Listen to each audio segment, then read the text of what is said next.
शुरू करते हैं हम लोग, शुरू करते हैं। काय करूँ, शुरू करो।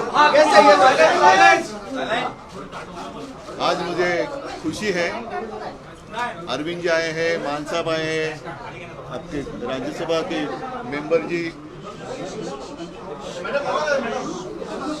इनका मैं स्वागत कर रहा हूं। और क्यों आए अलग बताने की आवश्यकता नहीं है। बहुत दिनों से हम मिलना चाहते थे और बीच में मैंने जैसे कहा कि पूरे देश में से जो प्रमुख नेतागण हैं वो संपर्क करना चाहते हैं, कर भी रहे हैं। मेरी बात हो रही है और अपने देश को अधिक मजबूत बनाने के लिए हम मिलकर क्या कर सकते हैं, यही हमारे बीच में एक जो विचारधारा कहते हैं वही विचारधारा है कि देश को अधिक मजबूत कैसे बनाया जाए। खैर, मैं तो हमेशा आपके साथ बातें करते रहता हूँ, आगे भी करूँगा, लेकिन मैं अरविंद जी को कहूँगा, विनती करता हूँ कि अरविंद जी आप आए हो, आप बताइए। सब लोगों को मेरा नमस्कार। सबसे पहले मैं उद्धव जी का बहुत बहुत शुक्रिया अदा करता हूँ कि आज उन्होंने मुझे, भगवंत मान साहब को, संजय सिंह को, राघव चड्ढा जी को, हम लोगों को अपने निवास स्थान पे चाय पे आमंत्रित किया और उनके साथ काफ़ी विषयों के ऊपर चर्चा हुई।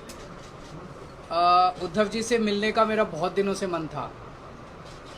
खासकर कोरोना के दिनों में मुझे याद है कि जब कोरोना पीक पे था उस वक्त हम सब लोग एक दूसरे से सीख रहे थे और जिस तरह से उद्धव जी ने और उनकी सरकार ने बॉम्बे में और पूरे महाराष्ट्र में कोरोना को कंट्रोल किया वो बहुत काबिले तारीफ़ था।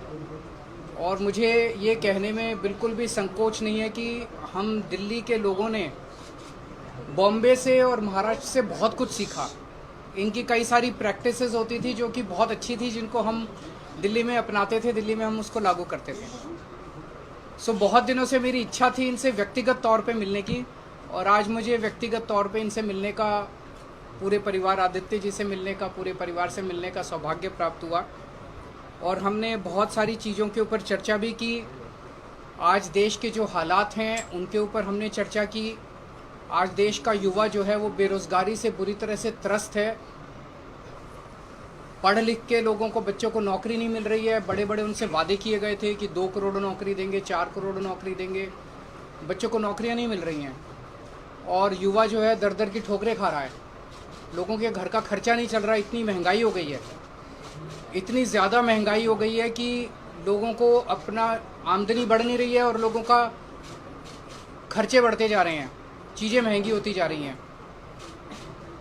जिस तरह से मौजूदा केंद्र सरकार कुछ चंद पूंजीपतियों को फ़ायदा पहुंचाने के लिए एक तरह से पूरे देश को गिरवी रख रही हैं, सारे देश के संस्थानों को बेचती जा रही हैं। अब एक बहुत बड़ा आज सुनने में आया है कि LIC जो है वो LIC भी अब धीरे धीरे घाटे में जाने लगेगा। करोड़ों करोड़ों लोग, जिन लोगों ने अपनी पूरी जमा पूंजी LIC के अंदर जमा कराई थी, उन लोगों का क्या होगा। इन कई सारे विषयों के ऊपर चर्चा हुई, देश के गंभीर हालात के ऊपर चर्चा हुई।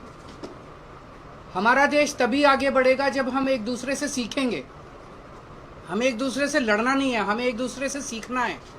इस देश की जितनी भी समस्याएं, उन सारी समस्याओं का समाधान कहीं ना कहीं देश के अंदर है, पर यह है कि हम आपस में मिलते नहीं हैं, आपस में चर्चा नहीं करते हैं।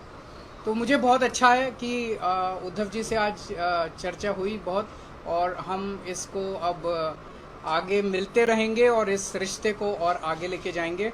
मैं मान साहब से निवेदन करूंगा वो भी 2 शब्द करें। आवाज़ आएगी। आज उद्धव जी से मिलने का मौका मिला, पूरे परिवार में बैठने का मौका मिला। पंजाब और महाराष्ट्र का बहुत गहरा नाता है। आज़ादी के संग्राम में भगत सिंह पंजाब से थे तो राजगुरु ऊना से थे, तो वो इकट्ठे देश के लिए, आज़ादी के लिए लड़ाई लड़ रहे थे। तो वीर सूरमाओं की भूमि है महाराष्ट्र, और चंद्रशेखर आज़ाद युद्ध के लिए लड़ रहे थे। उन्होंने ये नहीं कहा था कि उनको कदाचित ये चिंता नहीं थी कि आज़ादी आएगी या ना, उनको चिंता ये थी कि आज़ादी के बाद देश कौन से हाथों में जाएगा। तो इस देश की आज़ादी बहुत महंगी मिली है, वो भीख में नहीं मिली। बहुत बड़ी बड़ी कुर्बानियाँ हमारे जो पुरखे हैं हमारे बुजुर्गों ने दिए हैं, तो उस आज़ादी को कायम रखना भी हमारा फ़र्ज बनता है। वो तो अपनी कुर्बानियाँ देकर चले गए, हम उस आज़ादी को कायम रखने को अगर इकट्ठे हो जाए तो इस देश जैसा धरती में कोई देश नहीं है। तो पूरे देश के 130 करोड़ लोगों का जो कल्याण कैसे हो, हर घर के चूल्हे को जो है वो आटा मिले, हर घर में आग जले चूल्हे में, रोजगार मिले और तरक्की हो, तंदुरुस्ती हो, इन मुद्दों पे बात हुई और अच्छा लगा। मैं धन्यवाद करना चाहता हूँ एक बार फिर उद्धव जी का और उनकी फैमिली का, उन्होंने हमें यहाँ बुला के मान सम्मान दिया। आप आते रहिए। अरविंद जी, बीएमसी चुनाव को लेकर कुछ बात हुई है क्या? आपकी पार्टी भी काफ़ी तैयारी कर रही है बीएमसी चुनाव लड़ने के लिए, इसके बीच पर कुछ बात हुई है? इस देश में एक पार्टी है जो 24 घंटे चुनाव की सोचती है। हम 24 घंटे चुनाव के लिए सोचते, हम देश की सोचते हैं। हमारे सामने देश है, हमारे सामने इस देश के बेरोजगार युवा हैं, हमारे सामने किसान है, हमारे सामने वो गृहिणी है जिसका पति हर महीने पैसे ला के देता है और उसका खर्चा नहीं चलता। 20 तारीख के बाद उसको पता नहीं अगले 10 दिन कैसे बीतेंगे। उन मुद्दों के ऊपर चर्चा हुई। जब चुनाव आएंगे चुनाव की भी चर्चा करेंगे, पार्टी हम चुनाव तो लड़ेंगे, उस टाइम चुनाव की भी चर्चा करेंगे, पर हम उस पार्टी की तरह 24 घंटे चुनाव की बात नहीं करते। पॉलिटिकल सिनेरियो महाराष्ट्र में चल रहा है,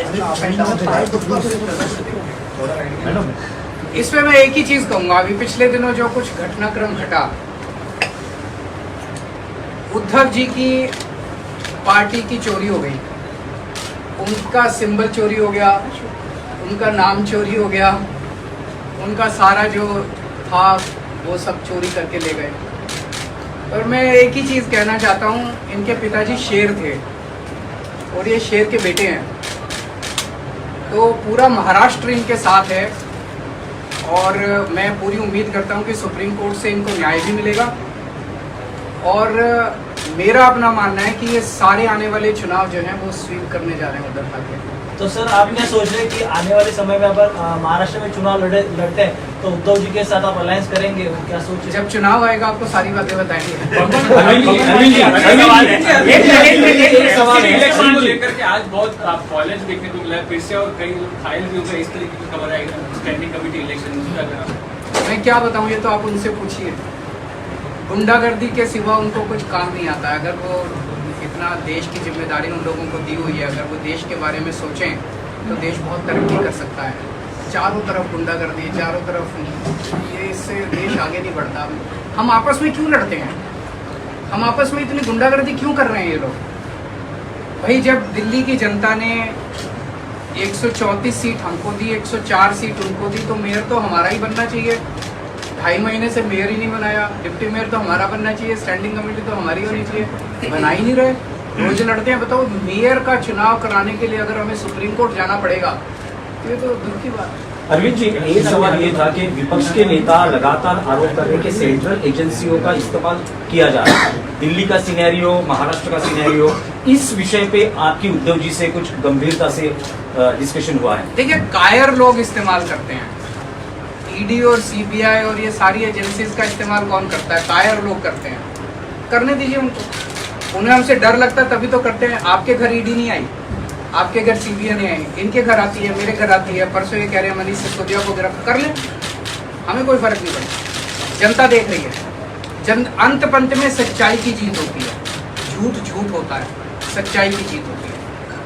भगवंत मान जी, आपसे सवाल है, जिस प्रकार से पंजाब में हिंसा हुई है, नारा को जो है वो अपडेट कर लिया गया, उसके बाद वहाँ पर पुलिस वालों को भी पीटा गया, एक एफआईआर नहीं रजिस्टर हुई है, क्या कुछ कहेंगे?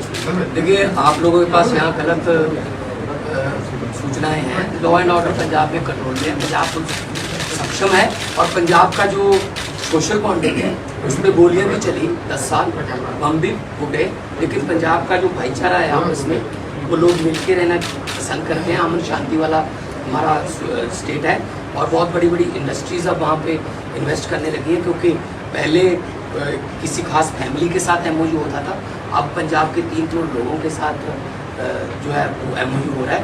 पंजाब को नंबर 1 स्टेट हम बनाने में अपनी तरफ से हमारी गारंटी थी। जब अरविंद जी और हम सारी टीम चुनाव प्रचार कर रहे थे, तब हम गारंटियाँ दे रहे थे, की गारंटी कच्चे मुलाजिमों को पक्के करने की गारंटी, रोजगार की गारंटी। तो मैं तो मतलब यही कहूँगा कि लंबे सफर को मीलों में मत बांटिए, कौम को कबीलों में मत बांटिए। एक बहता दरिया है मेरा भारत देश, इसको नदियों और झीलों में मत। आप पे गुरु जी, एक सवाल